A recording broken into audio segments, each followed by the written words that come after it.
Now, it's the mounting evidence that's forced an emergency meeting on the Zika virus. The world's leading health experts are this week poring over fresh studies linking Zika to debilitating neurological disorders. Now, they bolster the belief that the mosquito-borne infection causes microcephaly, a condition that causes babies to be born with abnormally small heads. Another research claims to show a direct link between Zika and Guillain-Barré Syndrome, a crippling condition that can cause paralysis. What makes Zika even more threatening is the fact that there is no vaccine. Dr. Peter Piot is all too familiar with these types of outbreaks. The microbiologist co-discovered Ebola in the 1970s and has led extensive research on HIV/AIDS. And I spoke with him earlier about the danger Zika poses. Well, the reason that Zika is so important and has been declared by WHO as an epidemic of international concern is not so much for the infection itself, because that's a fairly mild type of dengue, but it's because what it causes in terms of birth defects.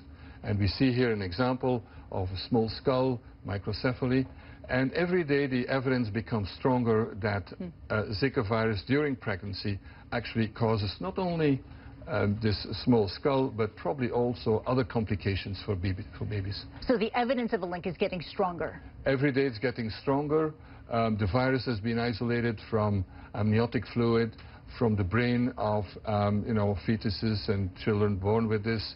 And, in studies also from French Caledonia, they showed that about 1/3 of women with Zika infection during pregnancy, also found in Brazil, that they develop, the children develop these abnormalities. And what is the link between the Zika virus and Guillain-Barré, this neurological illness that causes temporary paralysis? What is the link between the two? Yeah, Guillain-Barré is a syndrome, a disease where you are temporary paralyzed sometimes. It's really bad, but most people recover. That is known for a long time and can happen after other viral illnesses. But now investigators have found that about 1 in every 4,000 people who are infected with Zika virus develop this neurological syndrome about a week to 2 weeks after the infection. There is no diagnostic test for Zika. There is no vaccine for Zika. When will that change?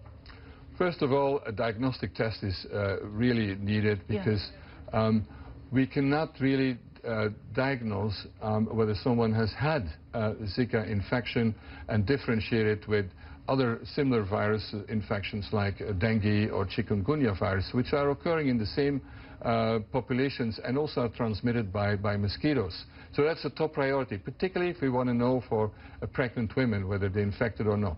We can diagnose them with a very complicated test, but that's not good enough. Vaccine, that's going to happen. I think that's a matter of weeks to months. There's a lot of work going on. However, for a vaccine, that's going to take much longer. The first test in humans, let's hope that they can happen in 3 to 5 months. But then there's still a long way to go before that vaccine is available.